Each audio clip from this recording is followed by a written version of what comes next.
Halikan at titigan mo lamang ito upang maobsesya sa kakaisip sa iyo. Hello mga guys, kumusta kayo? Panibagong araw, panibagong video na naman tayo. And sa araw na ito ay isa na namang video ang aking tuturo sa inyo na simpleng gabay o simpleng pamamaraan na makakatulong sa atin. At bago ang lahat, gusto ko lang mag-disclaimer sa mga taong hindi naniniwala at hindi gusto ang mga kagaya nitong video.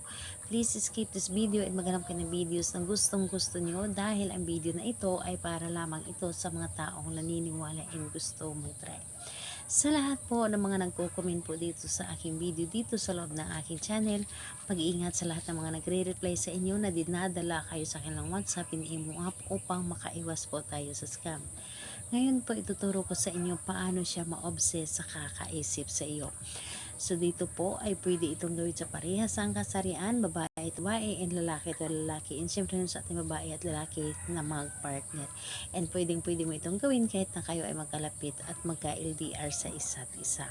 So, ayun po, dito po ang kakailanganin natin sa paggawa ng ritual na ito is kailangan lamang natin ang kanyang larawan. Pwede yung larawan na nasa loob ng kanyang cellphone or larawan niya na naka-photocopy or naka-print po ito.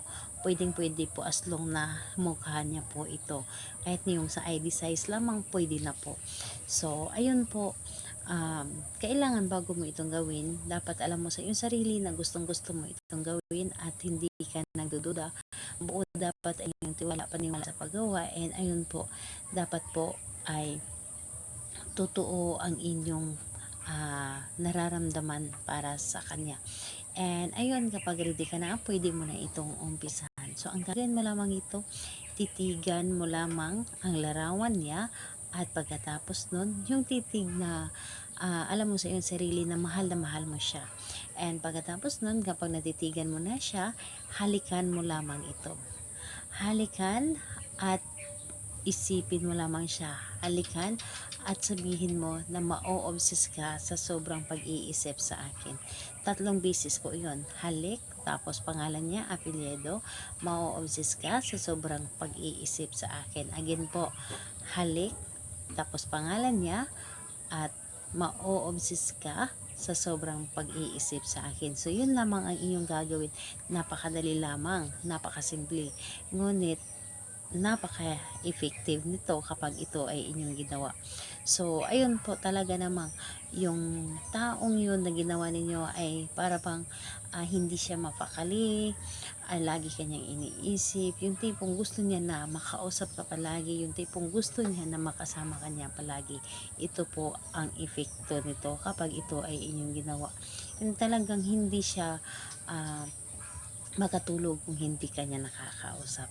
So, kung magtatanong ka kung kailan ito pwedeng gawin ito sa kahit anong araw at oras, pwede po. Mas maganda po na gawin natin ito sa gabi bago tayo matulog. Dahil kapag ginagawa natin ito sa gabi bago tayo matulog, ito ay mas mabilis na gumana dahil ito ay napapakinggan ng universe, yung tipong mabilis, lalo na kapag tahimik ang paligid tapos gumagawa tayo ng ritual, mas mabilis tayo mapapakinggan ng universe. So ayun po, napakadali namang nitong gawin, pero napakaganda ng epekto nito. So ayun po, salamat po sa inyo. Bye bye everyone, God bless us all.